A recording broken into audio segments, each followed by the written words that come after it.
I'm coming to you with the Perfect Palette Tag 2. I actually saw Sabrina, I think she uploaded this morning from MAC Shadows Combos, and she did the Perfect Palette Tag 2. I don't know, I just wanted to do it because I love eyeshadow palettes. I actually just reorganized my eyeshadow palettes. Not reorganized them, but dealing with some storage with them, and I don't know.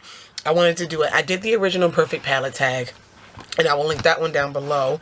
And I don't remember my answers from the last tag, but this tag is new questions. The woman who started the tag, gave new questions. So, yeah, we're going to go ahead and we're going to get into it. So, I have the questions here. The first question is eyeliner, brush, or nothing?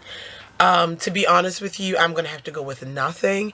The only exception to that would be an Urban Decay palette. I remember my Urban Decay Smoked came with a liner. I love Urban Decay's glide-on liners, but they are pretty expensive by themselves. So if Urban Decay puts a liner in their palette, I'll appreciate it. But honestly, here I have my Naked 3 here.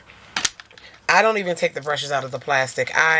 These are decent brushes. I think I used my Vice brush one time. I rarely use the brushes that come with the palettes. They stay in the palettes and they just stay there.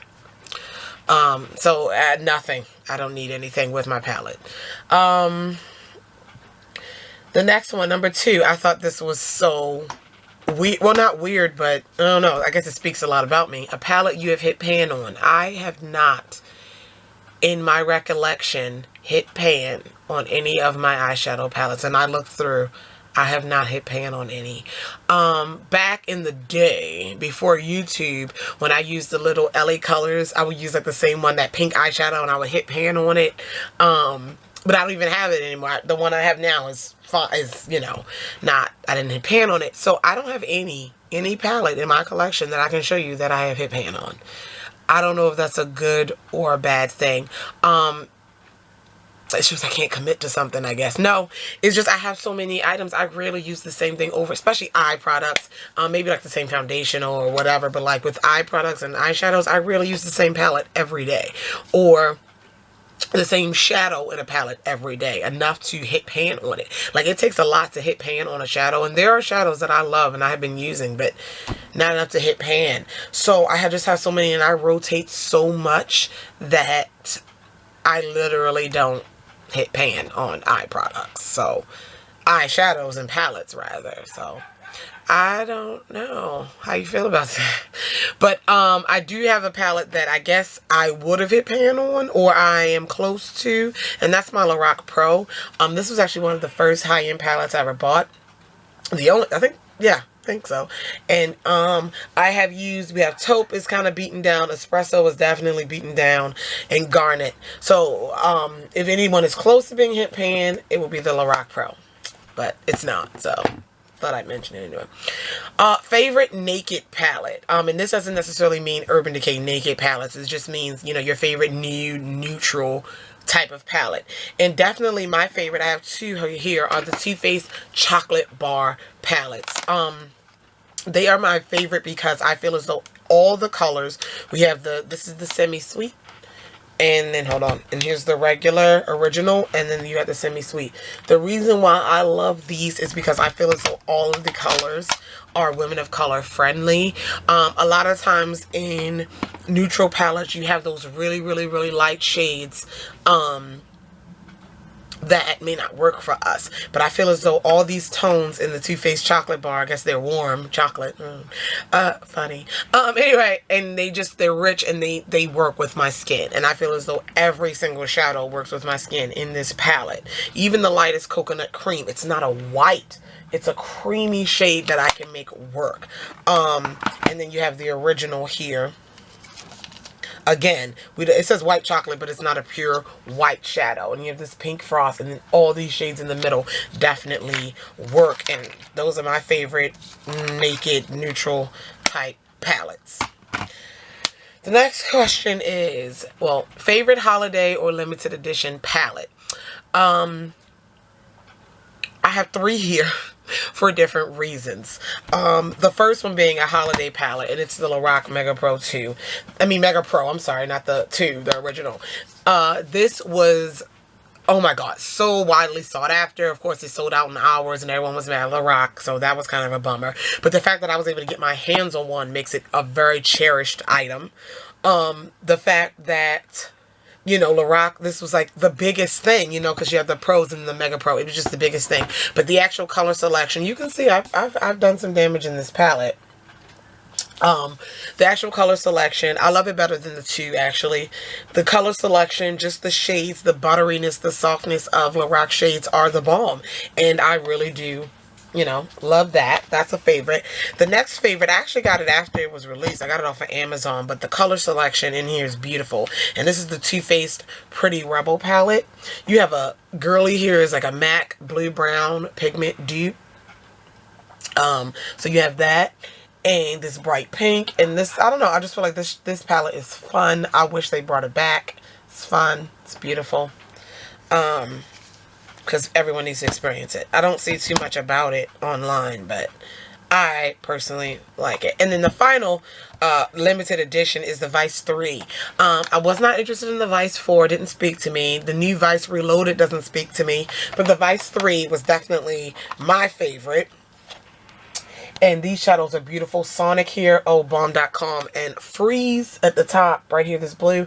Oh, beautiful. So this is definitely one of my favorite limited edition palettes. I really do enjoy this. I did a few looks with this palette, actually, on camera.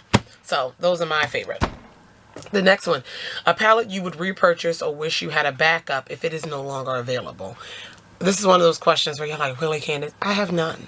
To be honest with you, the ones that I like, they're, you know, there are some that I love, but it says that they're no longer available. They're still available, like the Lorac Pros, you know. But as far as like the things that are no longer available or, honestly, I haven't hit pan on an eyeshadow palette. So what I'm buying a backup for?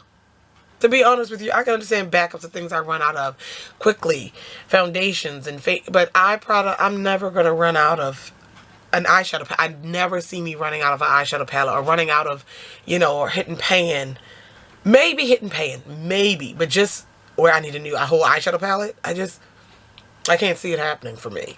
So, I have one backup eyeshadow palette, and it wasn't on purpose. I have two of the Lorac Mega Pro 2s. My sister bought me one, and,